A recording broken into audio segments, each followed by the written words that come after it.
Hey, what's up guys, aarava here, and welcome to my very first laps on F1 24. I have finally got a hands-on with the game, and so for the very first time I can actually give you my impressions of the all-new handling model, which off the bat I gotta say is very different to last year's game, and we're going to be doing it around the new Spa, the new Silverstone, and the altered Jeddah, and with some wet gameplay in there as well. Those will all be in the first half of this video. I'll be talking a lot about how the handling model feels on a wheel and controller, and in the second half we'll be doing a full race gameplay around Spa and testing out the new strategies that you might want to deploy in this year's game when it comes to ERS and saving that strategically for later on potentially, or certain points using it in the lap. It really is going to be very different to what we've been used to for the previous 2, 3, 4 F1 games where ERS has not been a thing you're constantly changing. But before we delve into some hot laps and talk about the handling model, just a little bit of usual admin with the brand new F1 games, showing you each individual driver face, and you'll also get a small little preview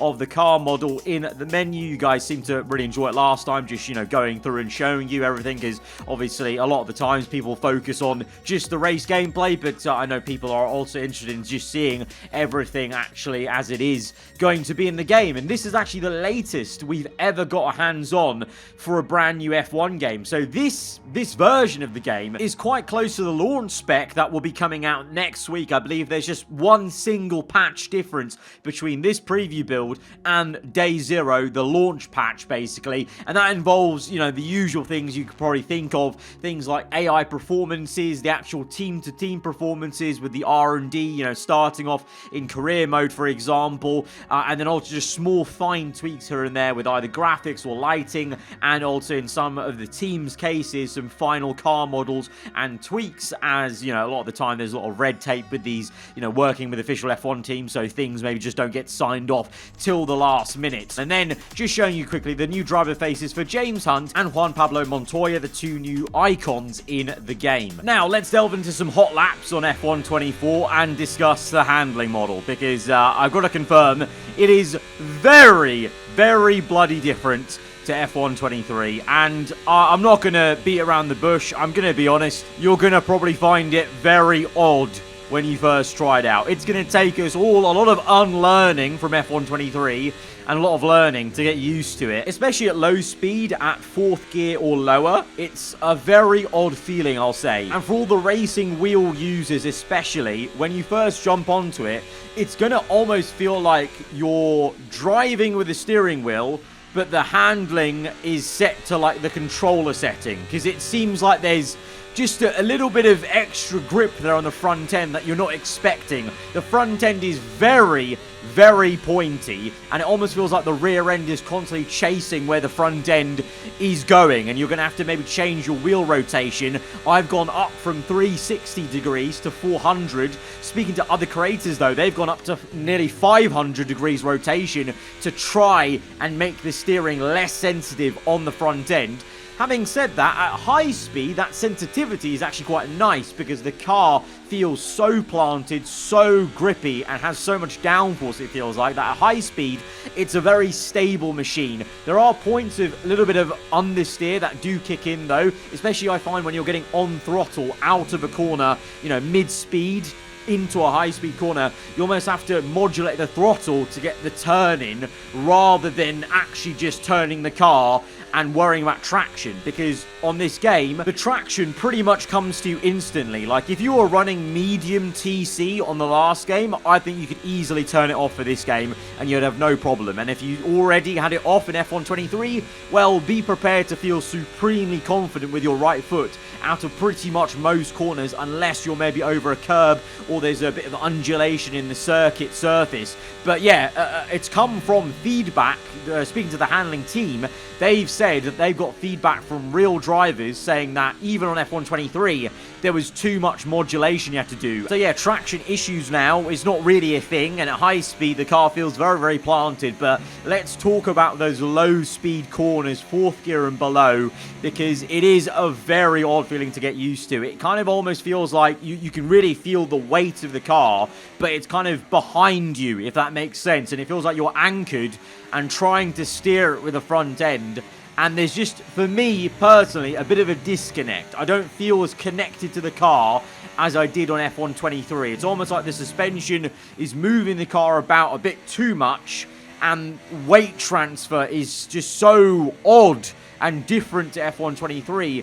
It's going to take a long while to get used to. And I think they're going to be also some driving technique quirks that people are going to find out, and there's going to be a certain meta that transpires with the fastest way to drive on this game, because at certain corners, at low speed, but also high speed as well, there's a certain technique where it almost mimics Fernando Alonso back in his Renault days, where he soars at the steering wheel and really turns in the nose and then lets the car understeer to the apex. That kind of technique kind of low-key works on this game. I'm not really doing it too much in these hot laps because these were my very first laps, and I was trying to drive the car quite normally to how I would drive any F1 game basically. But in the race gameplay later on in the second half of this video, you'll kind of see me trying that technique in a few of the slower corners, and it does work out for me quite nicely. But yeah, just going back to the front end being quite snappy, you may have seen there I lost the rear end at the end of that Silverstone lap. Because the front end is so sharp now, it does feel nice to catch the car when you can catch it, because it does immediately respond.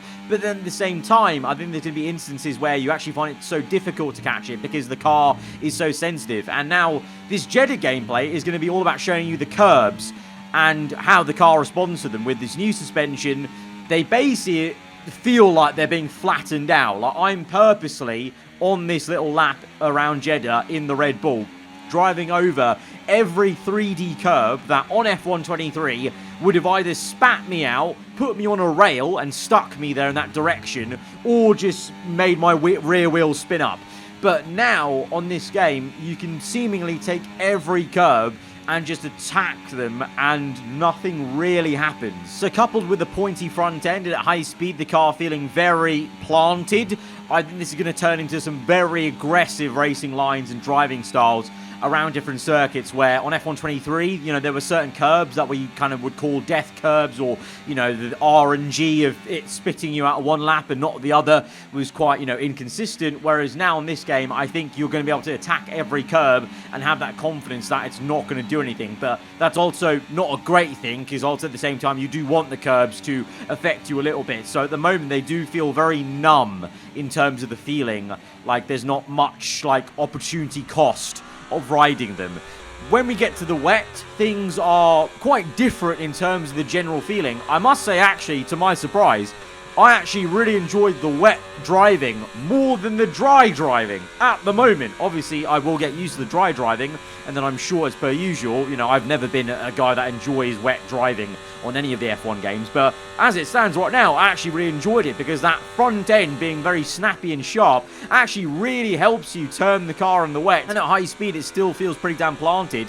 And because everything's so responsive, you know, moving about, kind of dancing the car around certain corners, soaring at the steering wheel, all that kind of thing, it all kind of adds up to actually quite a nice experience, I found, on the wet, at least. But yeah, going back to the dry handling, just whilst this wet lap finishes off, yeah, I get, you know, with, you know, different handling models, it is always going to take some time to learn it, and that's also part of the enjoyment and excitement sometimes of a new F1 game. You know, it's a new handling model to learn. Obviously last year, you know, the biggest change was the traction from F1 22 to 23, and that was a real big positive for everyone who picked up F1 23. But when you get into 24, it's so different, and, you know, I can't put it any better way than just, it's a bit jarring when you first do it. It's certainly going to catch you out, and you're going to have to really put in some laps to get used to it and find a bit of a groove, as I did in the race gameplay you're about to see for the second half of this video. By the end of the race, I felt a lot comfier than I was in these first laps, but there was still no getting away from, at low speed, fourth gear or lower, it does feel odd. But we're going to now get into that race gameplay then. It's here at the brand new Spa on this game. It's a 25% race. We're at the back of the grid driving the Ferrari as Carlos Sainz, and we'll see how far up the order we can get in this race. And we'll be talking about the new ERS management you'll be having to do mid-race, whether that's career mode, Grand Prix mode, league racing, everything. You'll be wanting to manage your ERS well in order to have a good race as we go to 5 red lights for our first race on F1 24. Lights out, and we're underway from the back of the grid. It's going to be a tight run to turn 1. We're going to slice through Daniel Ricciardo, the Haas of Hulkenberg, and Tsunoda on the inside overtakes us with a nice dive bomb, to be fair. So early on, good to see the AI will go for those moves and be a bit punchy as they were in F1 23, of course. At this stage, no real ERS management happening just yet. We're just using overtake mode as we climb up that new Rouge Hill onto the Kemmel Straight, and you might also be able to hear new replay sounds with real engine sounds being used in the replay cameras now as we go for the move on Tsunoda. Now you're seeing on the right hand side on the heads up display, I'm constantly now going to start flicking through ERS mode. So there's none, medium, hot lap and overtake as we send it on Ocon there. Dip a tyre onto the grass momentarily, use the curb, and then try and squeeze Ocon out. And look how he actually sticks with us on the inside there. I was really expecting him to back out of that once he was off circuit, but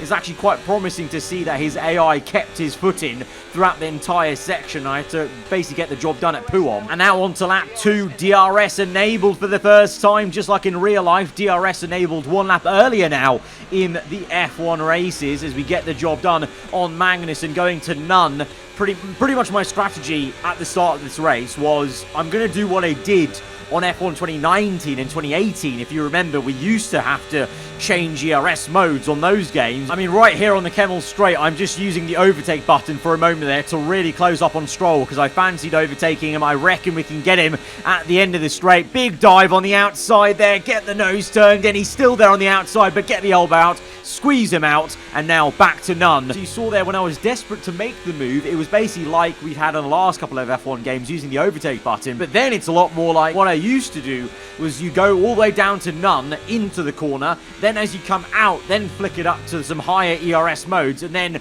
on the straights maybe go down to a medium level. So you're getting the max harvest into a corner, then you're getting the max acceleration out the corner, and then you're getting a nice baseline middle ground once you've done the acceleration. So again here with Gasly, we're on medium up the hill. I really fancy overtaking him, but at the same time I also can see on my heads up display I've not got too much ERS to play around with for the whole lap, which is the yellow bar, by the way. So I've actually just used the DRS to overtake him. I knew the Alpine would be slower because obviously the Alpine in real life is a very heavy car, so I was confident of making that overtake without too much ERS use. And now that we close up to Sargent, really using none for most of the end of that to really save battery. And if you were wondering how the heads-up display on the bottom right, what it's displaying, so the green bar is your deployment allowance of ERS of the entire lap, what you're actually allowed to deploy in the regulations. The yellow bar is what you've actually got in your battery pack, and the red bar, which is a bit confusing on the left-hand side, as I understand it, that's just simply telling you how far through the lap you are that you're on right now. So paying close attention to the yellow bar compared to the green bar is very important to know if you actually have enough battery to use ERS sparingly on that lap you're on. Also, another thing, obviously, on this game is the tyre temperatures are now back. In the old F1 games, on F1 2018 and 19, the internal carcass temperature used to mean a lot for tyre wear and performance, and now it is back, because for a couple of years, they really nerfed that tyre temperature, but now you can fully see it fluctuating in the middle of the race again, and so in a way, I'm kind of worried in a way that in later seasons of career mode, that's maybe going to be an issue for us versus the AI who are so, pin perfect it's going to be hard to manage those temperatures. But for now, on the base game, you know, Season 1, the career mode, I'm sure it'll be fine. And it's basically another thing you have to worry about when it comes to the tyre wear aspect. Well, we're now in for our pit stop here on lap 6. And quite interestingly, actually, my engineer, there was an audio line that said, I reckon we should pit because there are slower cars ahead of us and we want to get in clean air, which was a new bit of VO and a new bit of advice from your engineer of actually getting in clean air and getting an undercut done, essentially, rather than just coming up as a strategy change screen on the right-hand side. So I found that quite nice to have that as a VO line compared to just on the heads-up display. We've come out and we've jumped Zhou Guanyu in the pit stops there because Ferrari are a bit quicker on the pit stops. Obviously, the usual manual turning, and has been the case for the past F1 games. And we're now going to catch up to Hamilton, overusing the battery a bit with overtake mode and getting the job done on Hamilton, who is struggling in the Mercedes car, very much so, as we cut across him in the brake zone. And we get up into P12 now. So it might not look like it, but we're actually making very, very decent progress in this race. To say that we were only, you know, floating around the edge of the top 10 before we made the pit stop, but it doesn't look like it. But I am slowly managing my way into a very good position with battery, because I'm making sure every single lap that I've got enough battery for the crucial point that I'm finding and figuring out the AI a bit slower than me. This moment here, I'm quite desperate to get ahead of Bottas, so I do actually kind of stop saving ERS. I use overtake mode and hot lap mode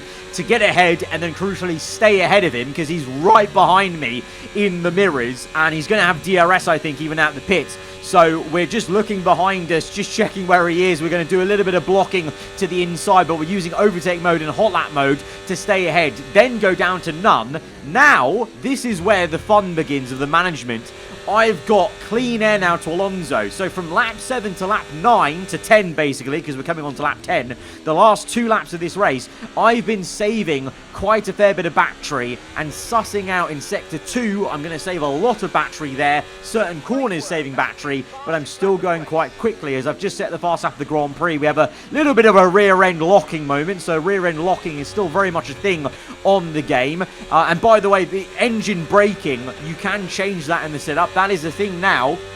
I haven't played around with it enough to really see how abrasive you could be with the engine braking, but the hope is that you could increase the engine braking for harvesting, but just have to manage a bit of the rear end, maybe stepping out. As Alonso now under pressure, even with none ERS and DRS open, we're able to overtake him as we've played this really well. We know the strength of this Ferrari is on that top end speed at the end of the straight. We can stay in none for those moments. And here, you know, Leclerc's been in a battle with Verstappen. You know, that is the top 5 right ahead of me. So it's a train from P1 down to P6, and we make a little bit of a cheeky dive on Lando Norris there, catch him napping a little bit of a moment in the middle of the chicane where you saw, that's what I mean by at low speed, the front end just gets away and you're kind of chasing it, because it's so easy to just start losing the car at low speed because there's such a twitchiness to it. But at high speed, it kind of goes away and dissipates. But anyway, on this last lap, you can see battery-wise, we're down to 76%. So we're now in a phase of we want to save battery. I could go for the overtake here on Piastri, but I'm not going to. Momentarily, I did tap overtake, but then I thought, no, let's save it for the end of the lap. So I went on purpose to none for pretty much the rest of that lap. And now you cut in here to sector 3, and we've gone from 7% battery to 42% battery, all for the end of this lap. One sector, and we go overtake mode. Look at Piastri's rain light. It's blinking. He's harvesting. He's got no battery. We shoot past him, but the Red Bulls and our teammate Leclerc, they're also harvesting. They're also fighting each other. We've used overtake mode this entire back straight through Blanchimont into the bus stop chicane, down to medium, but the job is done. We've made a fantastic last corner overtake on Perez, and it's all because of the ERS. Bravi tutti, bravi. Forza Ferrari. A difficult weekend for me, but we will come back stronger.